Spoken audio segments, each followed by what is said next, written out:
Yo, what's up mga bossing, and welcome back dito sa ating YouTube channel. At ngayong araw na to may bago na naman po tayong customer.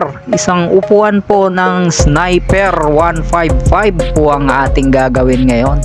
Padidisenyohan po yung kanyang foam at papalitan po natin ng panibagong seat cover. Kaya wala na po tayong intro dito mga bossing, rekta gawa na agad.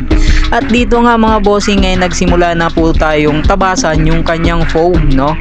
Bale, ang gagawin lang po natin dito mga bossing ay i-curve lang po ng konti yung bandang unahan ng upuan, no? Kasi para hindi po dumausdos paunahan yung ating rider o ang may-ari. So samahan nyo po ako ngayong araw mga bossing at panoorin nyo yung video hanggang sa dulo. At medyo mahaba po ito kaya video fast forward na.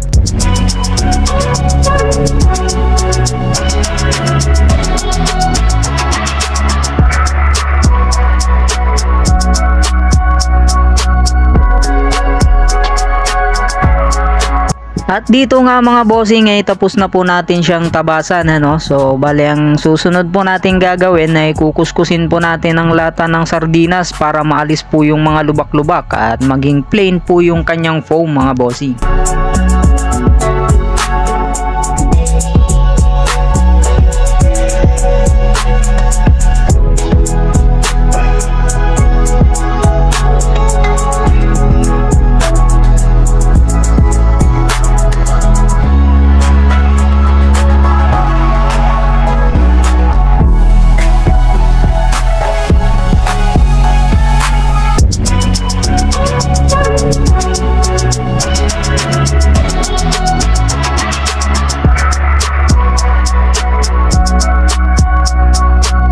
At ayun po mga bossing, tapos na po nating pakinisin yung kanyang foam dito. At ayan, pakita ko lang sa inyo mga bossing. So bali, ayan na po yung finished product natin. At kakabitan na po natin yan ngayon ng panibagong seat cover.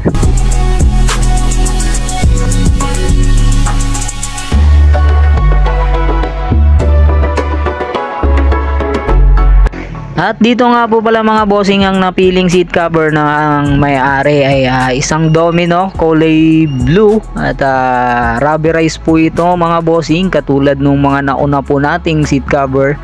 At panoorin nyo na lang po yung video mga bossing hanggang sa dulo.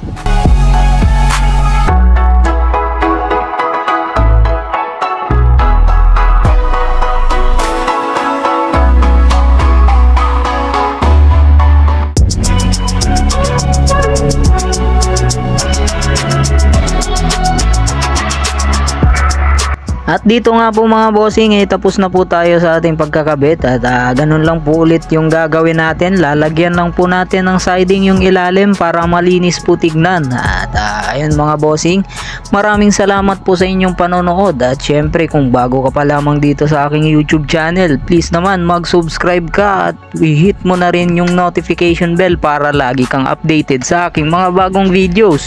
At huwag mo rin kalimutang i-like and share po itong video natin mga bossing. At syempre mag-comment ka na rin para ma-shoutout ka sa next video natin.